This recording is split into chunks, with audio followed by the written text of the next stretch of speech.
Hey everybody, it's Dr. Eric Balcavage. We're back for another edition of Thyroid Answers Podcast. And today we're talking about gut health and gut physiology and how that impacts the overall physiology. With me today, I have, I think it's Dr. Christopher Damman. He's not related to Matt Damon. Looks kind of like Matt Damon for those who are listening.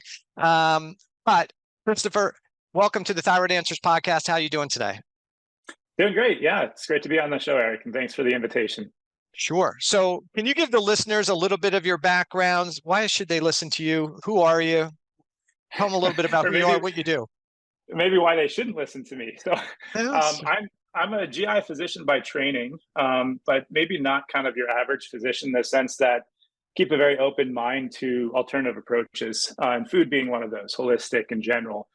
And I traced my career path back to even just being a little kid and potty humor. I've always been interested in the gut. My parents and siblings would attest to that. But in a formal way, an education way, it was in med school, and an influential lecture from one of my professors in a book that was recommended called Plague Times by Paul Ewald.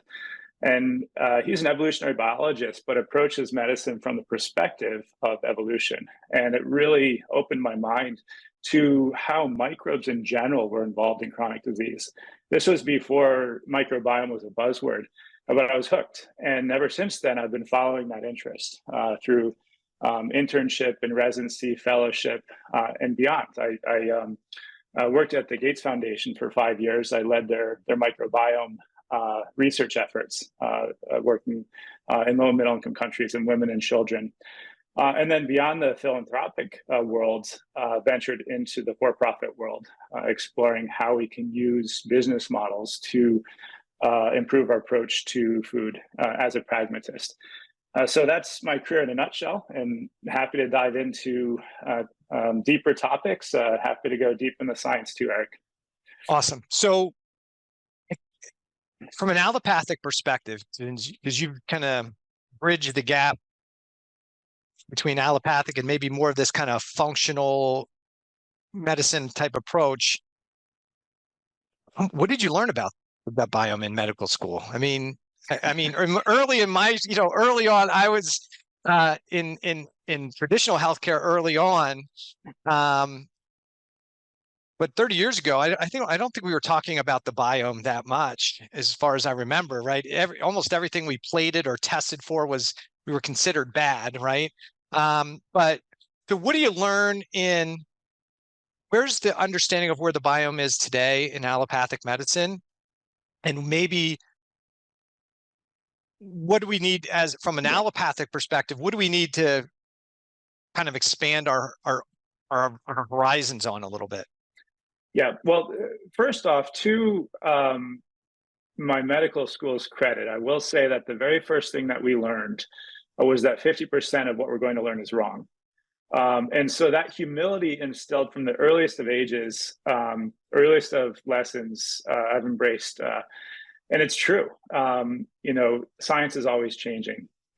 So not to completely disparage the medical education, but on the other hand, I can literally count the number of days that I received education in food, specifically on maybe my fingers and toes, maybe just fingers or just toes, whichever your preference is. Right. And in terms of the amounts that I learned around the microbiome, it was maybe a fingernail. That's changing. Medical schools are adapting. Internship residency programs are adapting. I actually play a role at the University of Washington in teaching the residents and fellows about the microbiome. But it's a slow process. And so a lot of what I've learned hasn't been in the standard education pathways, but really just following my own curiosity, which is probably not any different from you and a lot of your listeners.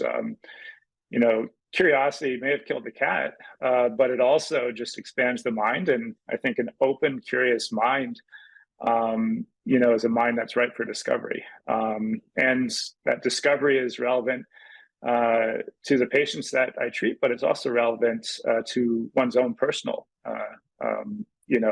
journey and discovery.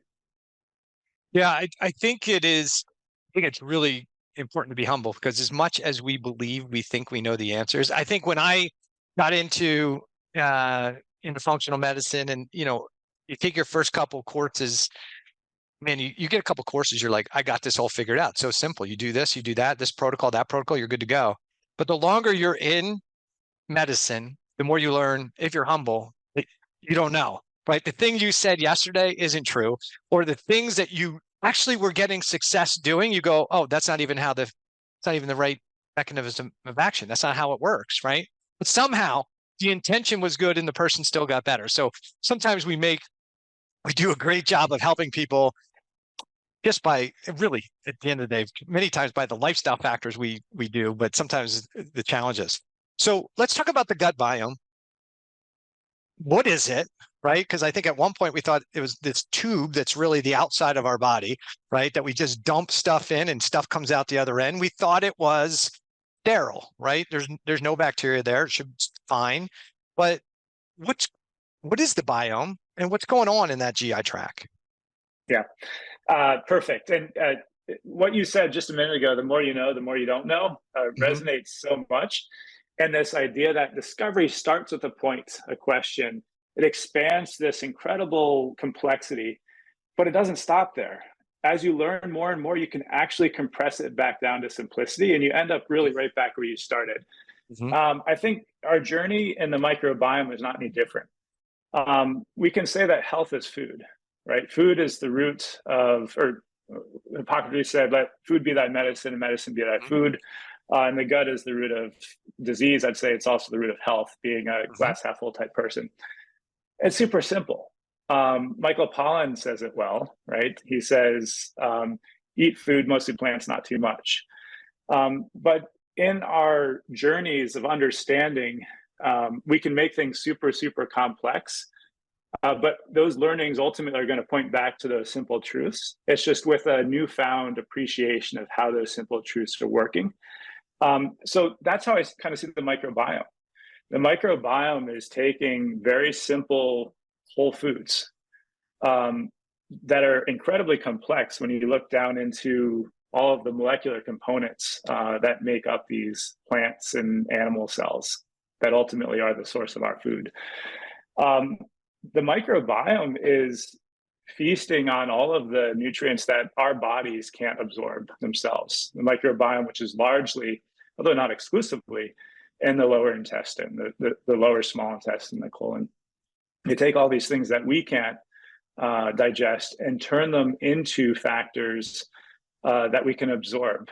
So they rescue a lot of the calories. About 10% of our calories come from the microbiome.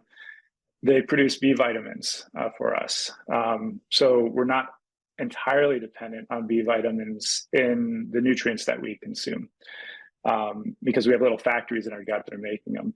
They make things that we can't really find in appreciable amounts in our diets, like butyrate and other short-chain fatty acids are incredibly important for regulating our cells and how they process in turn those nutrients that are coming in.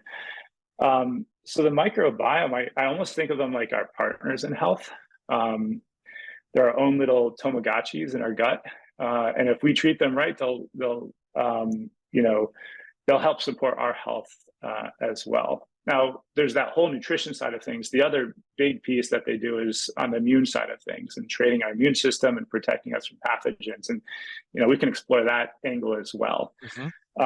But where a lot of my thoughts and efforts currently are is how they're related largely to nutrient processing and the foods that we eat and how that helps us grow and be healthy. So I think for a while we didn't really consider that the gut biome played a role in the regulation of the rest of the physiology, but it plays a massive role.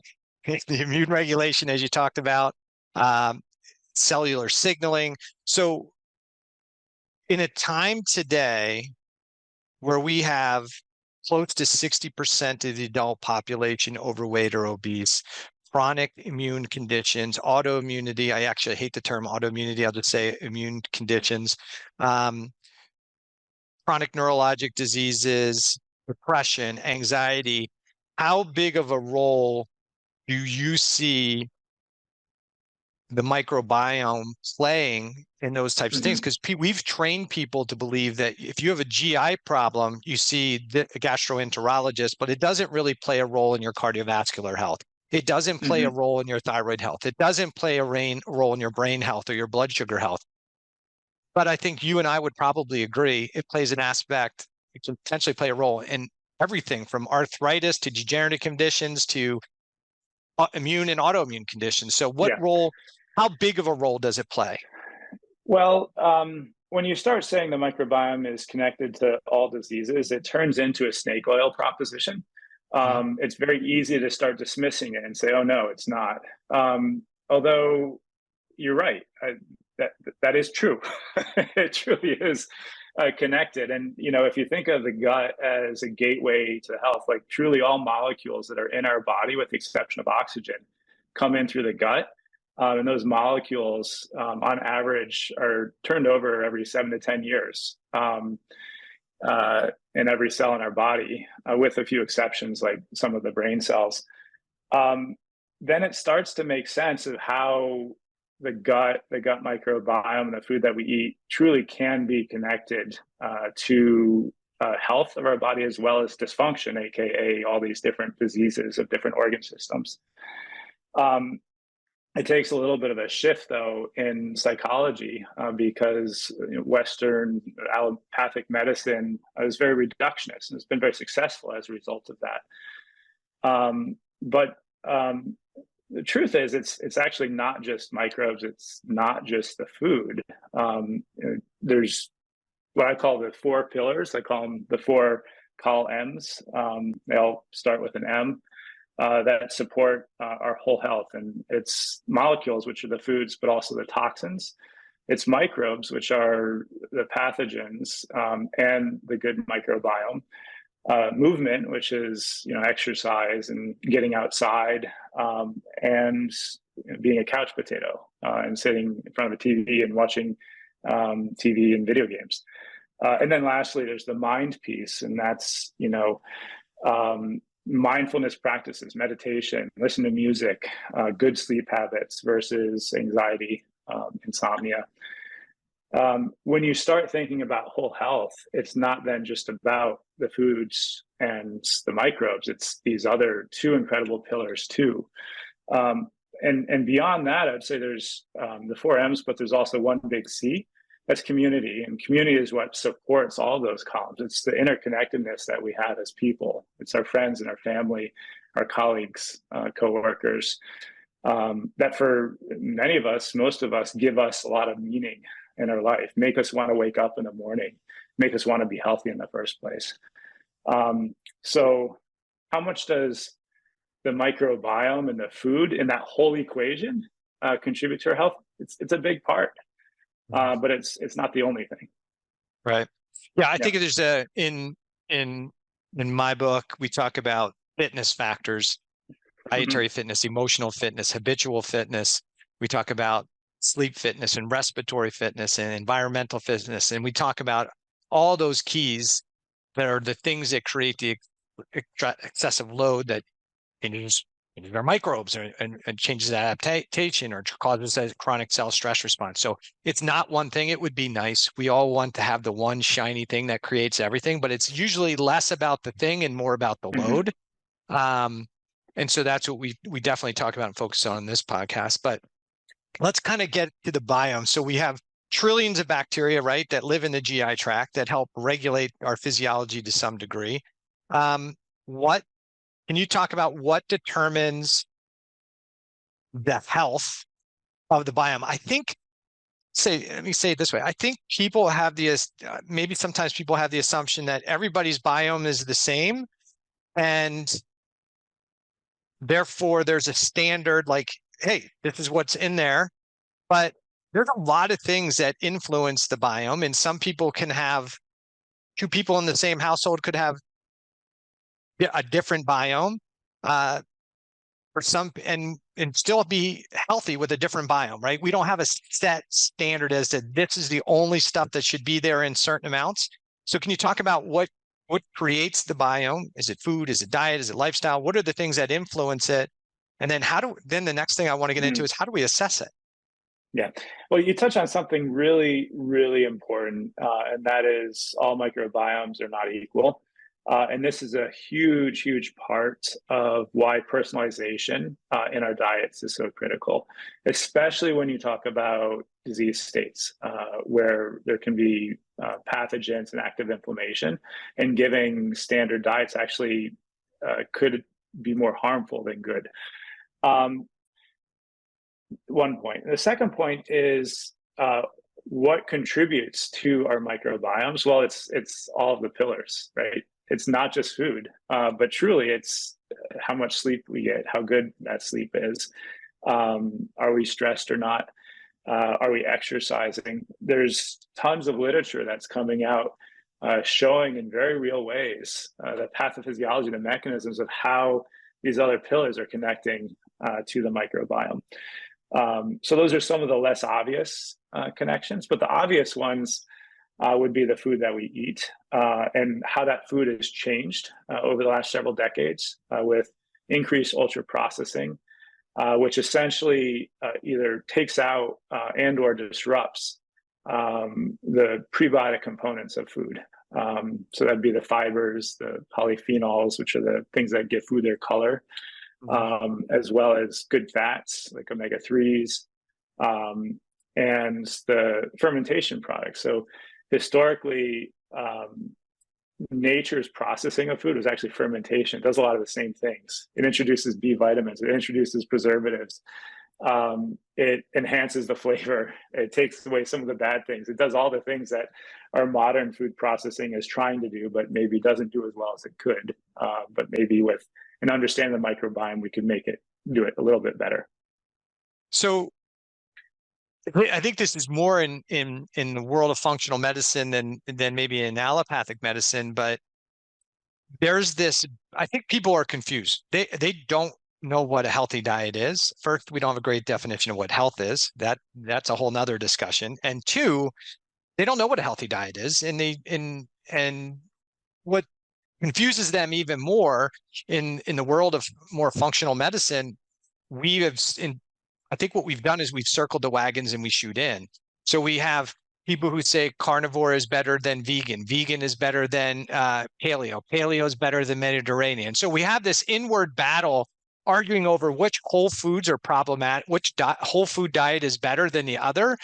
And my frustration with that whole model is maybe the issue isn't which whole food is better, and that may change based on what's going on with me now, what my lifestyle is like, what my habits, behaviors, my exercise, all those things. I might want to tweak my whole food diet to match my current state, my current needs. But I think if we could get a clear consensus that reducing the amount of ultra processed and frankenfoods that we eat, we'd probably have a healthier biome. What are your thoughts on that? Yeah. So first of all, this whole entrenched approach to diet, I call them the diatribes from diet tribes. Mm-hmm. It's fueled by our own personal journeys, right? So everyone that feels very passionate about carnivore, for example, or keto or Mediterranean, it's informed by their own personal experience, and they've found something that works for them, and they're passionate about it. And want to share that with other people because they're well-meaning. They want to help other people find a solution that works for them. But what's important to recognize is what works for each individual person is going to be dictated by their own physiology and largely by the microbes in their gut. So, for example, if somebody has a medical condition where there's inflammation in their gut, having a whole food diet with lots of carbohydrates, even if those carbohydrates are healthy ones for other people, may not work well for them and may actually fuel that inflammation because of the specific pathogens or pathobionts that are present within their gut. So I would challenge us all in our own personal journey and our well-meaning diatribes to also keep an open mind to the fact that there's very real physiology that might dictate the fact that other people won't respond in the same way and actually would do very well on a very different diet. So I think that's incredibly important to keep in mind. And one of the things that I feel is missing right now from the discourse, which sometimes can be very passionate, to put it in the most benevolent way. So there's a lot of discussion about the foods we eat, the way we farm, and what goes on in the gut. And I don't know if this is a topic you feel comfortable with, but we have more people that are showing signs of food sensitivities and gluten intolerance and other reactivity. And one of the things that's been proposed, like the wheat is this demon thing that everybody consumes. My concern is more along the lines of a lot of the foods that we eat, that we process, potentially are getting sprayed or treated with chemicals that may be really shifting and changing our biome, which may be a bigger issue. And one of those big chemicals that's out there is like glyphosate as a potential problem. Where do you see the role of how we farm and using products like that to aid in the farming process as potential reasons for why maybe we have more GI related problems today than maybe ever? Well, so the research in terms of glyphosate and microbiome and how it modulates and changes the microbiome is there. And just about any xenobiotic, whether it's a drug or a chemical or food, is going to change the microbiome. How that's actually connected to health and disease is actually not studied that well, but I do find it quite interesting that Europe bans glyphosate, and yet here in the US we don't. And is it because Europe is just more progressive in their thinking, or has embraced some of the more recent literature than we have? I'm not certain. But I keep an open mind to the possibility that glyphosates or maybe other agrochemicals that are used are modifying our microbiome. They could actually be modifying our mitochondria too, which are nothing more than alpha proteobacteria that were co-opted eons ago evolutionarily into our own cells. They're our microbiome's cousins, so to speak. So there's definitely that possibility, and the degree to which that's contributing versus the more simple explanation of we're just taking things out of whole foods through processing, taking out the prebiotics, the food that our microbes eat. The degree to which each of those things and other things are contributing, I guess we could explore, research, debate. But at the end of the day, one has to take shots and kind of put their finger down. Well, what is it that we're going to intervene? How are we going to try to make a difference? And I keep coming back to let's add those things back that we've taken out. Let's have that be part of the overall solution. I think it can bring us. It's not going to bring us all the way there, but I think it's one of the major levers that we can use in order to reestablish health. I think the other thing we can use is if we look at timelines of when health really started going downhill in terms of obesity and diabetes and increase in, for lack of a better word, autoimmune disease, Alzheimer's. In some ways, it really started brewing and percolating back in the mid-70s. And so what happened then? What were the changes in practices? And I think, we can use those types of questions as well in order to inform what the solutions might be moving forward. And truth be told, that's when a lot of the ultra processing first started. And there's some really compelling charts of how obesity and diabetes really just started skyrocketing at that point. It's correlation, it's not causation, Right. But it's interesting. So the argument might be, Chris, we're ultra processing it, but we're putting nutrients back in. So what's your beef? Well, No pun intended, right? Yeah, we are. I mean, we're putting tons of vitamins, We fortify minerals, everything, and right? fortify everything. But the thing is, we've known macro micronutrients, for over 100 years when we first started dissecting the components of the foods that we're eating. So macronutrients are the carbohydrates, fats, and proteins, and the micronutrients are essentially the vitamins and the minerals, iron and zinc, etc. And we're really good at putting those things in to foods, and we've got these food labels that describe them very, very well. Maybe not in the right ratios that you would see in a whole food, and I think that's part of the problem, like how much carbohydrate that's digestible versus fiber is a really important thing, or how much sodium versus potassium, how much saturated fat versus unsaturated fat, for lack of better descriptions, because saturated fat is super complicated and can't all be reduced to just that one label. These ratios, I think, are incredibly important. They're captured in whole foods, in the whole food matrix, and yet we're not capturing them in the foods that we're currently processing. They're way off. If you do histograms of processed versus unprocessed, they're very, very different for these ratios. So that's part of it. I think if we can capture those ratios better, we'll get processed foods that more closely approximate whole foods. But the other piece is what I alluded to before. It's the 4Fs. It's those things that we're taking out. And it's the fiber, it's the polyphenols, otherwise known as phytonutrients or phytochemicals, things that give plants their color.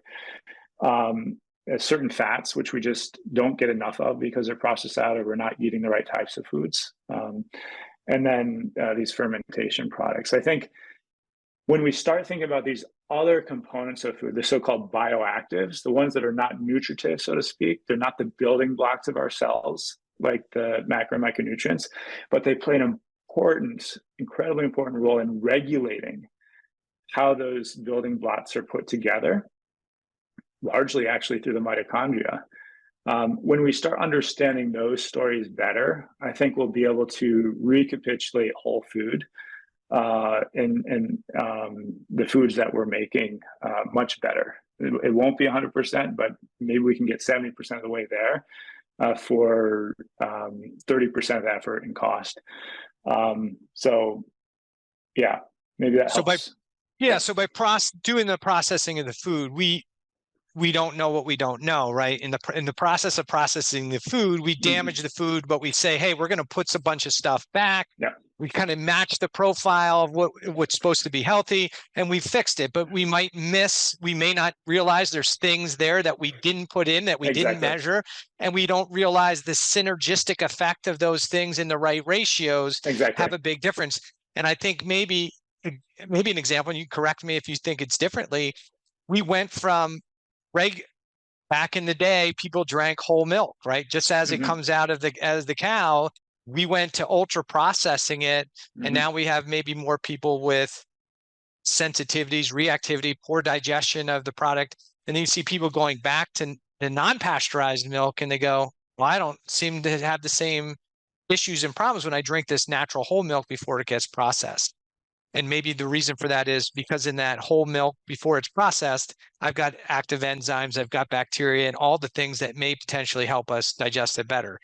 Is that kind of along the same line? Yes, absolutely. So we can get better at what we don't know, but we're never going to know everything. And that's why I say it's a 70% proposition. We're never going to get there entirely. The reason, though, I think there's value in that 70% proposition is I'm a pragmatist. And for decades now, we've been saying eat more whole foods, and we should, right? Number 1, 2, and 3, eat more whole foods, eat more whole foods, eat more whole foods. And then if you can't do enough of that, then, have some of these other things in your diet, because it's okay to cheat every now and then. And we have busy lives, and, we have tight pocketbooks sometimes. But Yeah, in terms of pragmatism, the processing of foods we forget has actually helped solve food insecurity. And this was a lesson that became very apparent to me in my work at the foundation, where Sub-Saharan Africa, South Asia, ready-to-use therapeutic and supplemental foods are lifesaver, literally, for a lot of folks. These are processed foods. Mm-hmm. And the fact that the world can feed billions and billions of people is a function of things like rice polishing and white wheat. We don't do that because it's something, or historically we didn't do that because it was something that was desirable from a taste standpoint or a refined standpoint, but it just led to a longer shelf life, so that these things could be available when you needed them and be affordable. Now there's a flip side to every benefit, and in this case we took out really important things that are important for our health, and we've added insult to injury now by taking those rice grains or whole wheat minus the whole white wheat grain, and pulverize them into these super tiny particles that then and bleach them and chemically process them. That's further changed their properties. But the point I want to make is the processing serves a function if we can do it in a more responsible way, and in a way that achieves a better health outcome while also achieving, quite frankly, the benefits that processing affords, then I'm for that pragmatic approach, in addition to 1, 2, and 3 processed food, whole food. Yeah, I think everybody's not going to be able to do whole food. I mean, it's a huge benefit that we had be able to process food. We can feed more people. We got fit things on the quick. There's a dark side. We're like, okay, well, now we can make more foods that more people consume. We can make more money, and we kind of go in one direction, but we can also go in the other direction and say, hey, now that we know how to make more healthy processed foods, we can make some of those changes. So while it's still processed, we can make it a better processed food, which is, I think, the direction we still probably need to head. So let's talk about having a healthy gut biome, because that becomes one of the big things. How do we assess a healthy gut biome? Because I don't think most people have an idea. If they don't have gas, if they don't have bloating, if they don't have constipation or diarrhea, then they assume they have a healthy GI tract. And even from a medical standpoint, I think we have the Rome guidelines to really assess disease, right? And if there's no pathology, then we have a tendency to call it just a functional disorder, irritable bowel syndrome. And now we even got fancy C's, it's constipation, IBS-C or IBS-D, but there's dysfunction before disease often, right? So we have dysfunction, then disease. But if somebody doesn't have disease, and maybe they don't have symptoms, we'll start there. How do they know what should clue them into that maybe I don't have as healthy a GI tract and gut biome as maybe I need to have? Yeah, I think that's right on. And if one buys into the hypothesis that the gut is connected to the whole body, every organ in health, every organ in dysfunction, and doesn't get lost in a snake oil proposition, then you can start to think, well, actually, any symptom I might be having could potentially be connected to gut health, whether that's metabolic dysfunction, so obesity, diabetes, whether that's an immune dysfunction, some sort of autoimmune type condition like your inflammatory bowel disease or autoimmune thyroiditis or lupus, or whether that's a neurological condition. And at this point, our research has done a lot in terms of establishing correlations. So this microbiome is associated with this disease. Dysbiosis in the gut microbiome has been connected to this condition. And that's a step in the right direction, but it's super imperfect. We know correlation is not causation. The next thing that's done then is you have these animal models, which are also super imperfect of a disease, and it's not a perfect model of that disease, but showing, if you do some, microbiome transplants or transfers, you can transfer the disease, for example, obesity from one mouse to another. So then things start to become more convincing. Ultimately, though, the proof is in intervention in individuals and randomized placebo-controlled trials. And for some conditions, that's there. And maybe where it's been most worked out is in metabolic conditions, and diabetes in particular. And there's quite a cadre of research now that shows how prebiotic fibers, in particular, are related to dysfunction, A, in the microbiome, B, in the gut hormones that are produced as a result of the microbiome, like GLP-1, which is stimulated by butyrate, right, which is a fiber product of the microbiome. How that is related to metabolic dysfunction, because GLP-1 is a master regulator of metabolic health. It regulates our appetite, and the brain regulates the insulin that's produced by our pancreas, regulates the sugar that's produced from glycogen by our liver, how much sugar is taken up by our muscles, how much sugar is deposited in our fat. Certainly there's other hormones at play, like PYY and things that are produced not just in the lower gut, stimulated by the microbiome metabolites, but those in the upper gut too. But super important, and these pathways are worked out now in animal models and to a certain degree in people too. So going back to the question, how do you know if you have gut dysfunction? It could be that a lot of our modern diseases actually are tied back to gut dysfunction, and the science is just catching up with that. And it's pretty good for some conditions, but it has a long way to go for others. Yeah, I think that we have this discussion sometimes that a large percentage of the immune system surrounds the GI tract, and why is it there? Well, again, it's a tube that goes through our body, and there's a ton of organisms in there. The organisms, they're toxins. Anything moving through there that crosses that barrier inappropriately could potentially regulate the immune response. And so that's why, to a large degree, there's a big portion of the immune system that surrounds it. So you started talking about fibers. So we'll talk about fibers a little bit more. What are these fibers that you talk about? How does it impact the gut flora? And then what does the gut flora do? You talked about short chain fatty acids. I don't think a lot of people really know what short chain fatty acids are. Some people have heard of butyrate. It's like the darling of the short chain fatty acids, and for many good reasons.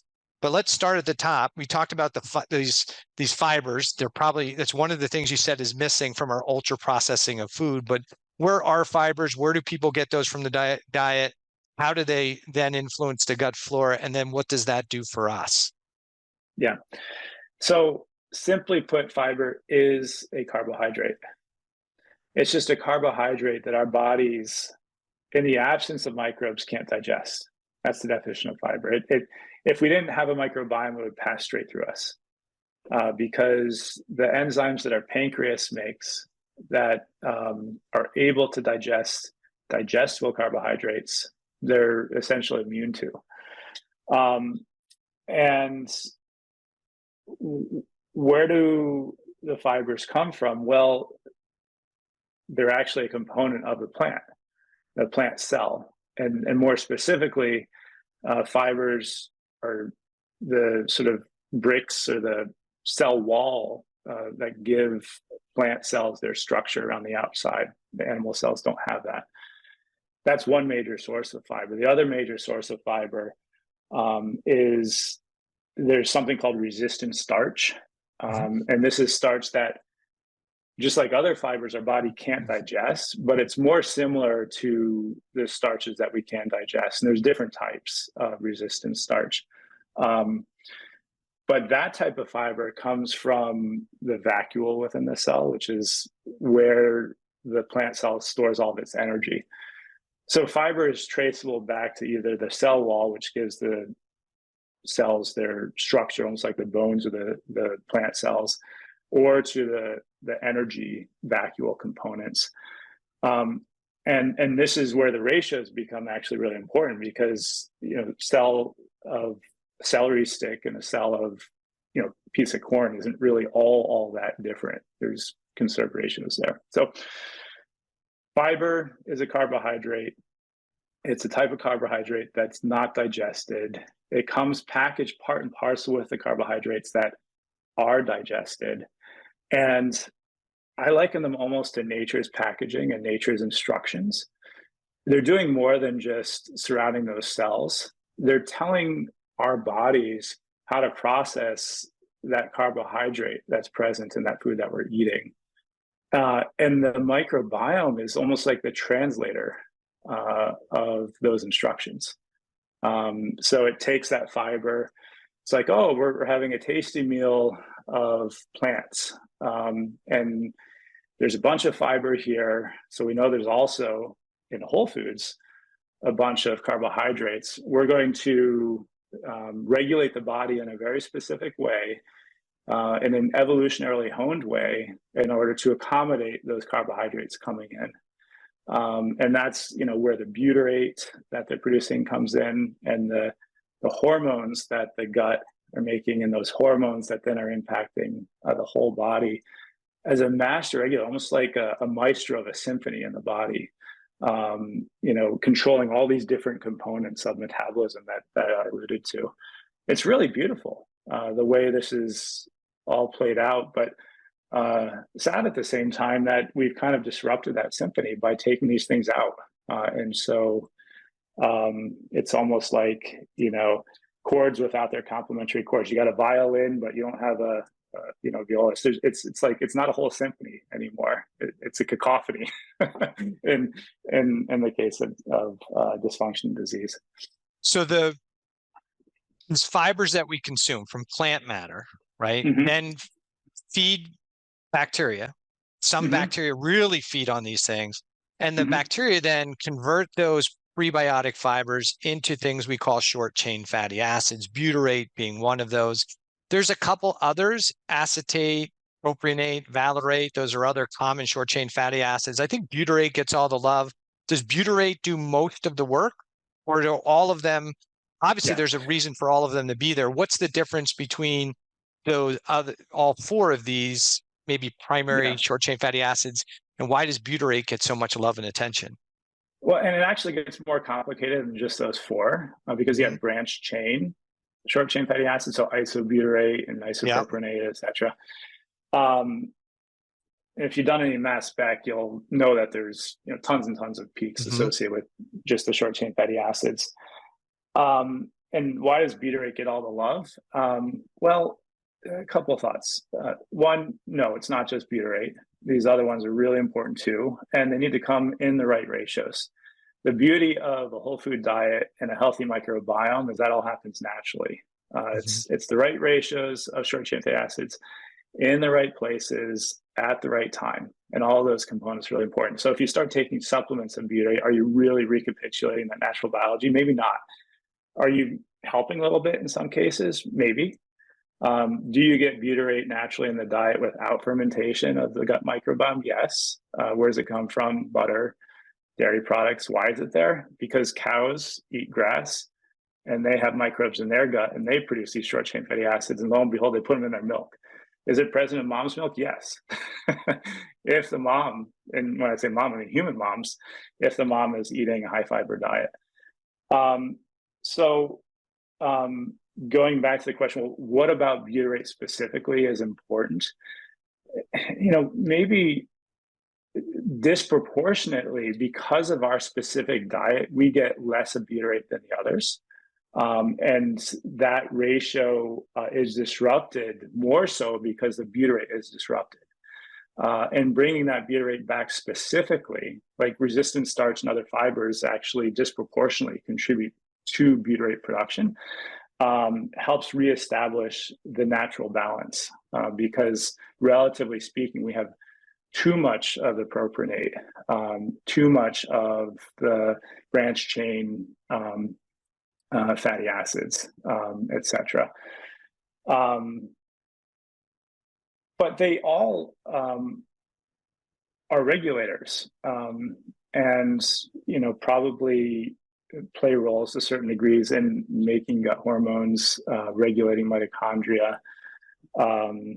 There's some fascinating work that I think is underappreciated in terms of epigenetic regulation on the part of short-chain fatty acids and butyrate actually in particular.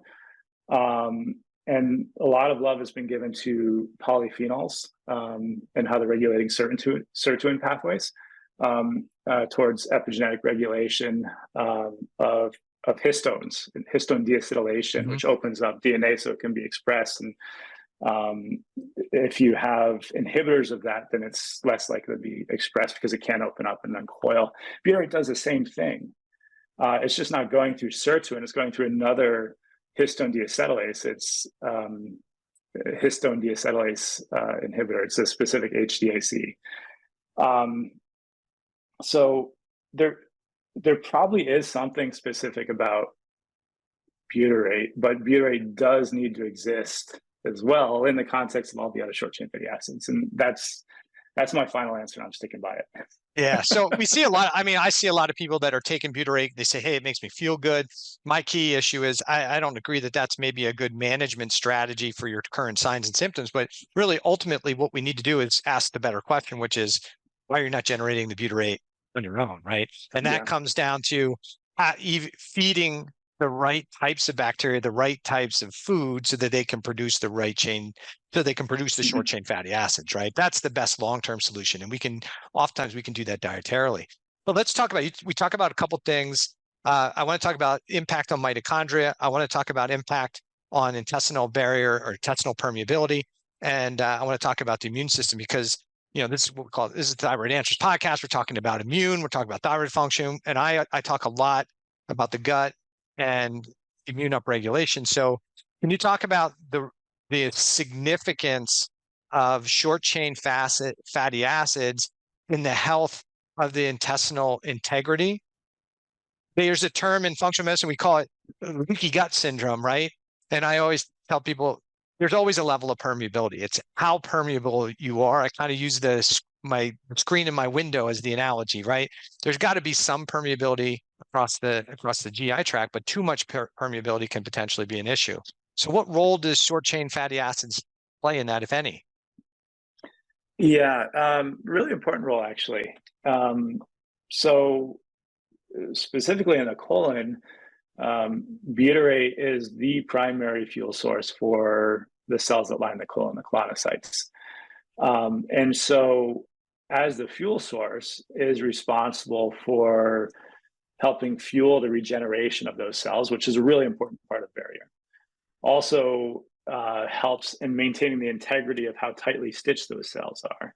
Also maintains the integrity of the mucus layer that those cells are producing, which requires the energy from the butyrate.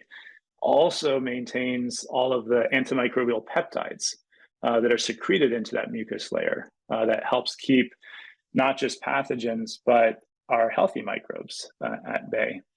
That's all very well worked out in the colon. But when functional medicine refers to leaky gut, it's often also considered in the small intestine. And how much is butyrate playing a role in the small intestine naturally?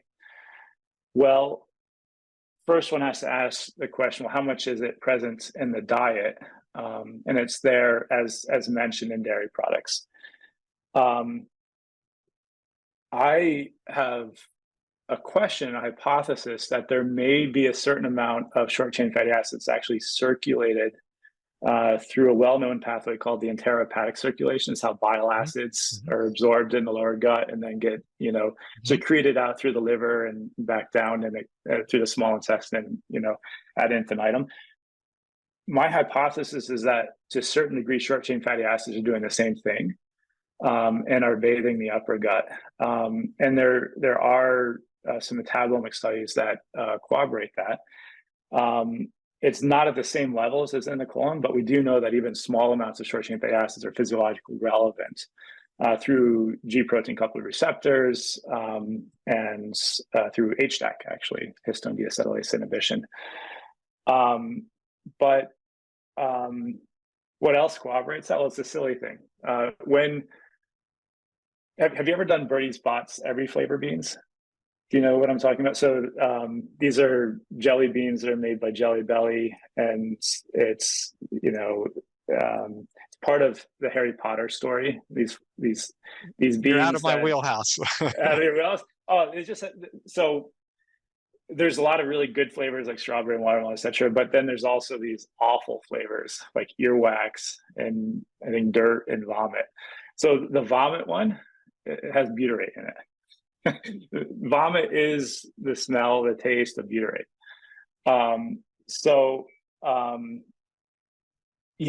I suspect that butyrate naturally, physiologically plays a bigger role in the upper gut than we currently appreciate. And I think it's an area that's ripe for discovery.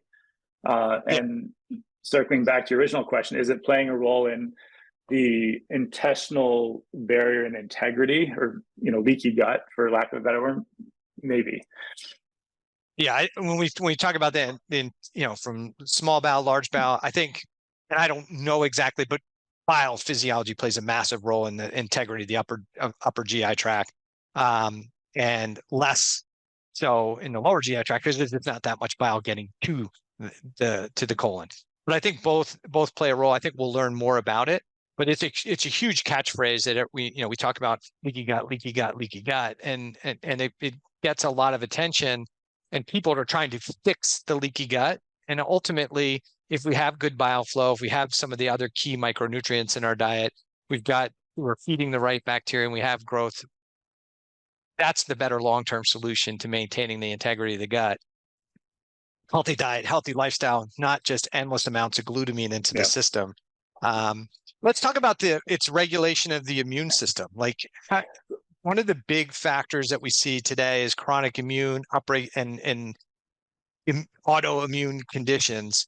How does butyrate impact the immune system, and maybe get into its impact on the T regulatory system?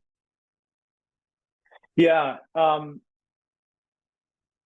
And one of your thoughts or statements around supplements just sparked an idea, and butyrate specifically, before we launch into that. And one is, I think butyrate can serve as almost like a jump start to help the microbiome get back into a healthy state. So it can be caught in this sort of vicious cycle of inflammation that's hard to short circuit. And if you take butyrate along with also changing your diet, that actually could be helpful. And so I keep an open mind to that. Number two, I think supplements, if you are going to do them, it's best done in the context of a whole food. In other words, don't take a supplement all by itself in the morning. Take it with your meal. And that's probably especially true for fiber, which is meant to actually regulate how quickly you absorb that starch and that sugar. But also probably true for other things that we call supplements as well. So how does butyrate impact the immune system? There's two major kind of mechanisms that butyrate works through. One is through G protein coupled receptors, and the other is through HDAC inhibition, these epigenetic regulatory mechanisms. The GPCRs, G protein coupled receptors, that's the fast mechanism. The histone deacetylase inhibitor, HDAC, is the slower mechanism, regulates it on the order of days to weeks, as opposed to rapidly. So these are the major two pathways that are impacting things like regulatory T cells in the immune system and macrophages in the immune system. and can serve as master regulators, especially through HDAC, but also the GPCRs, of turning on and off canonical pathways within those immune cells. So to the point that I think you raised with your listeners, are our cells in a growth mode, or are they in a protection mode? Butyrate is one of those things, not the only thing, but one of those things in the foods that we eat that help as almost like a master signal to those switches for turning on and off certain physiological states of those cells. Now, regulatory T cells, these are the ones that decrease inflammation. So if they're turned on, then we tend to be less inflamed as a result of that through the anti-inflammatory cytokines that they're producing. So, and for the listener, when we're thinking about what's driving, if you have thyroiditis, you have other immune conditions, many times there's a continual stressor that's upregulating that kind of fight or flight response by the cells that, hey, I need to be in cell defense mechanism. And we want that to occur. If there's cell stress going on, we want that immune inflammatory process to be upregulated, but we also want it to be turned off in a timely fashion. And one of the things that's really important that he's talking about with these short chain fatty acids, if we have an appropriate diet and we get some dysbiosis and imbalance of the bacteria, we get something goes on that triggers some type of defense physiology in the cell. If we don't have a healthy diet, nutrition, if we don't have the right bacteria, now that switch gets turned on, and it's harder to get that system back under control. Would you agree with that? Yeah, I'd say that's fair.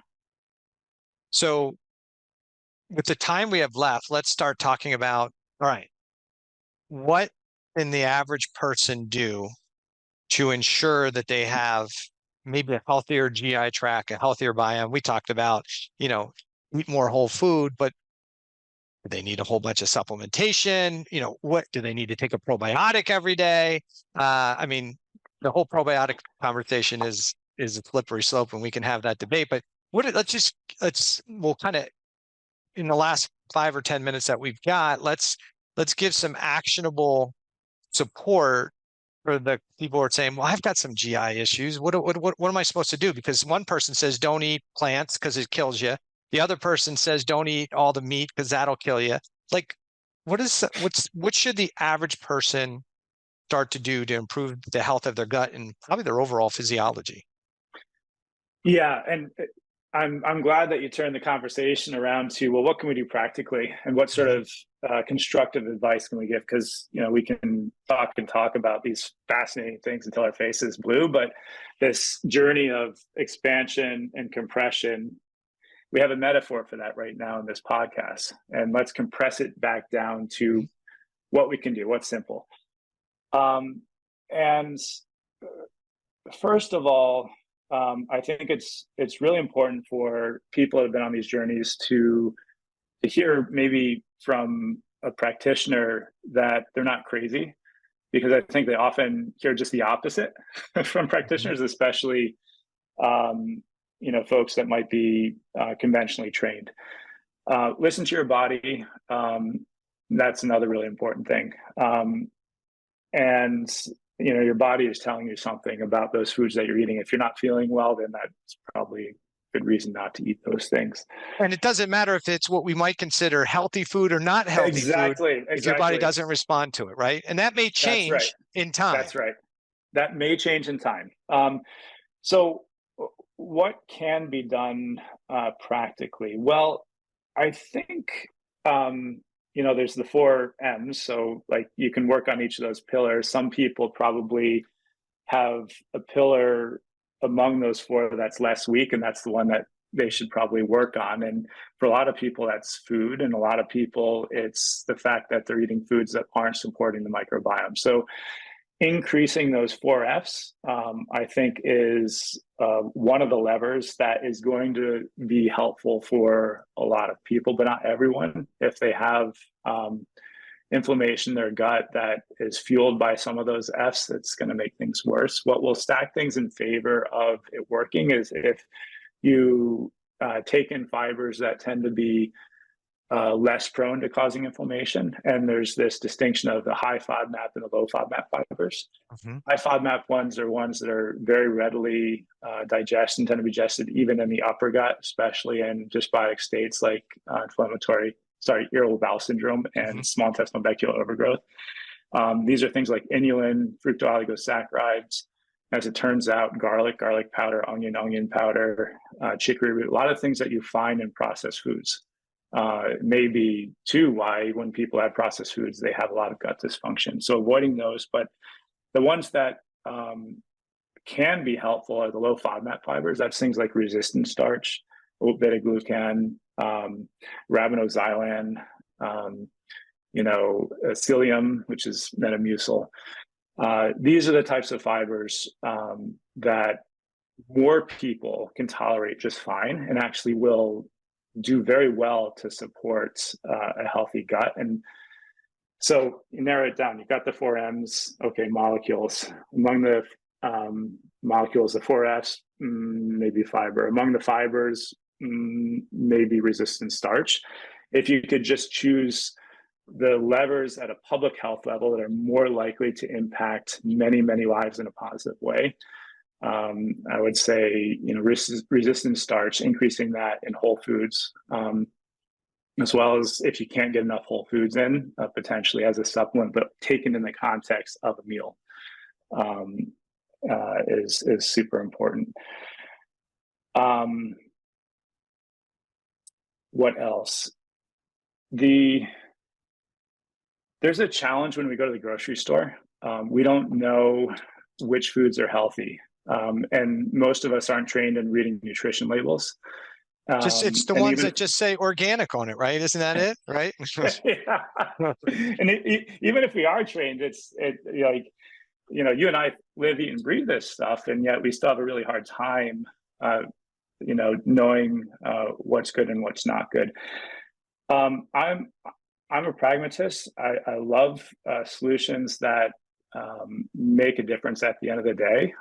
And products that have resistant starches, I think, and other fibers that people can tolerate is one piece of it. But the other piece is giving people tools in order to make decisions in an easier way. So what if you had a tool that very quickly compressed those food labels down to just a single number? And that number is, on a scale from 0 to 100. And let's say above 70 is associated with health. It's not going to be a perfect system, but a system that captures, in essence, the ratios, going back to ratios of what's in whole food, I think could be super powerful. And this is something that I've been giving a lot of thought to recently, and even put together an algorithm that's available even online, and working towards a calculator that could be used in the supermarket to do just this. So it's not a tool that's available just yet, but super excited about it. Talking with a number of the big institutions about beyond the epidemiological data that already exists, validating it. So I think that's another thing that will be available in the future. There's a lot of advice, folks go to. So I think this call is about, or was inspired by a company I did some research for, which was Supergut, and ran a gold standard clinical trial of some of their prebiotic fibers. And you can find additional information on healthy lifestyle and eating on that website, supergut.com. I also keep a separate blog, unrelated, which is Gut Bites. And there's some good advice there too that people could follow. So those are just some thoughts. So if we think of just kind of food-based things, what if we were going to say, hey, fibers is key thing that you got to make sure you're getting in your diet. You're not getting it in many of the highly processed foods. Are there foods that are rich in these resistant starches that people could just eat that's going to give them the same benefit? And then we'll kind of switch gears and say, okay, there's probably 50 products on the market. You mentioned uh, Supergut as a potential product. But what are the food, maybe 4 or 5 kind of key foods that have these, that are rich in these things that what we should try and get into our diet? And then for the person who's like, but when I'm busy and I can't do that, what should I be looking for? Should I be looking for psyllium husks? Should I look for hydrolyzed guar gum? Like what could I be looking for? Yeah. So the foods that are super high in fiber are things like nuts and seeds, whole grains, oats in particular are really good. They're naturally just whole grains, so oatmeal, and beans. Like beans are a gift to your gut if you can tolerate them. Now they do have some things that cause people to make gas, but that gas, if you ramp the beans up slowly, and have them over time, tends to go away in people. And that's true for fiber in general. There's this mantra of go low, go slow. And so those are some of the whole foods that people can eat. And back to the mantra 1, 2, and 3, whole foods, whole foods, whole foods, start there. Now, we're technically supposed to get about 30 grams plus or minus of fiber in our diet. Most people get 15. Only 5% of the population get enough. And as much as you try to increase fiber in your diet with whole foods, a lot of people still fall short. And that's where I think there is probably a role for these functional foods, frankly, processed foods that have fibers added to them. They're made more whole again. They're better for you, processed foods. And Supergut is making one of those foods. That was one of the foods that was studied in this trial and was shown to regulate blood glucose, likely through the microbiome, and the mechanisms that we explored earlier.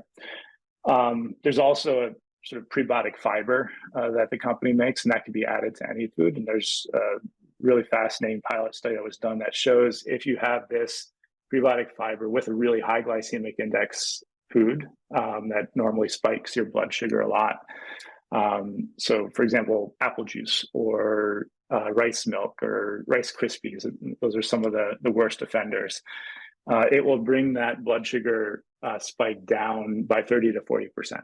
And so then you don't have the insulin spike, you don't have all of the biochemical ramifications of that insulin spike, which is associated with weight gain, associated with development of diabetes, et cetera. So, there's other products out there too. I think Supergut makes a really good one, and one that is maybe more clinically and rigorously validated than perhaps other ones out there. So, as we kind of wrap up the conversation today, one of the most important things, and for the listener, we got really kind of leaned more towards a lot of diet and nutrition stuff. And I think, before you start getting concerned, like what specific type of whole food diet you need to be overly focused on, just move away from less processed foods, more whole foods, be aware of how those whole foods impact you.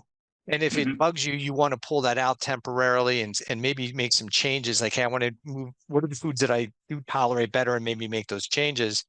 And then when we think about fibers, you can look at the foods you eat and say, hey, I don't eat a lot of these types of fibers that he's talking about. Maybe I need to start adding some of those things in. And if you can do it, small dose, build it up, do it from natural product first. And then if you still feel like, hey, I'm short, then some of these products that have these fibers already in them, and usually a tastier formulation. Some things are kind of neutral. Some things are a little bit tastier, so it's more palatable, and more people are a little more likely to do it. That's probably the next level in the strategy. And then if you still have challenges and problems, that's where you're going to need to, get some more guidance. Somebody can take a deeper look as to maybe what's going on. But these are things that you don't really need a practitioner to get you started with. These are free things that are essentially pretty easy. It doesn't matter what type of condition you have, a thyroid condition, just gas and bloating, eating a healthier whole food diet, getting some more fiber into the diet to feed the healthy bacteria is a great strategy for almost everybody. But if you do have problems, that's where you got to say, okay, I'm trying to do the right things, and then I need to get some get some help. But these are great places to start. And people, people come to me because they're struggling with their chronic issues, and they want to know oftentimes what additional supplements can I take to the 25 I'm already taking that's going to help me fix it? And usually my answer is, if the first 25 you're taking aren't working, you probably don't need any of those to begin with. We need to address the issue.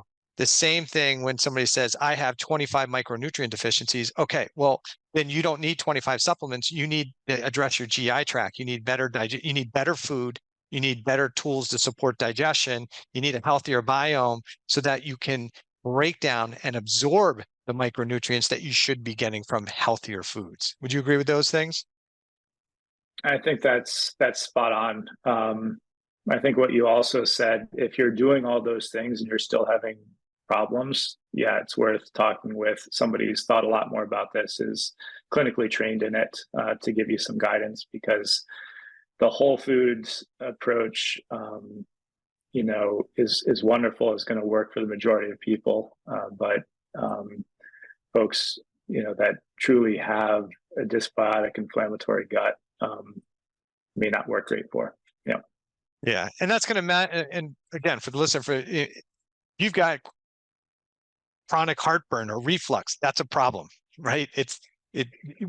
There's a reason that's going on, and that's what we want to investigate. If you've got irritable bowels, where you have chronic constipation or diarrhea, that's a problem. You may not have a pathology yet, but that's what somebody maybe in a more functional model wants to help you understand, is what's the dysfunction that's occurring here, and what can we do to maybe limit your development of some pathology down the line. That's really what we want to try and do.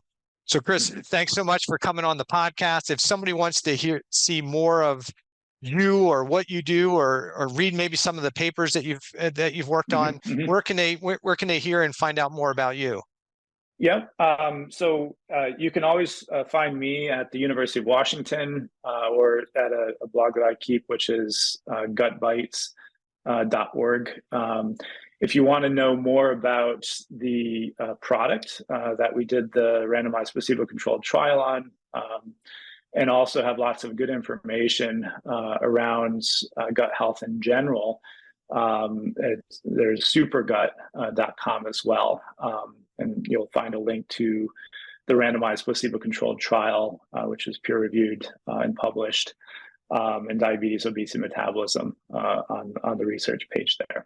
There's also options for the different types of products too, if that's something that's of interest. Awesome. Well, I appreciate you coming on the podcast. It's been a great discussion. I had a whole bunch of other questions. We just didn't get to them. So maybe we'll have you on at sometime in the future and kind of dig in a little bit deeper on the gut biome and GI health. Okay. Sounds great. This has been great, Eric. I really appreciate the time. Thanks to listeners as well for sticking with us for the full hour plus. Cheers to gut health.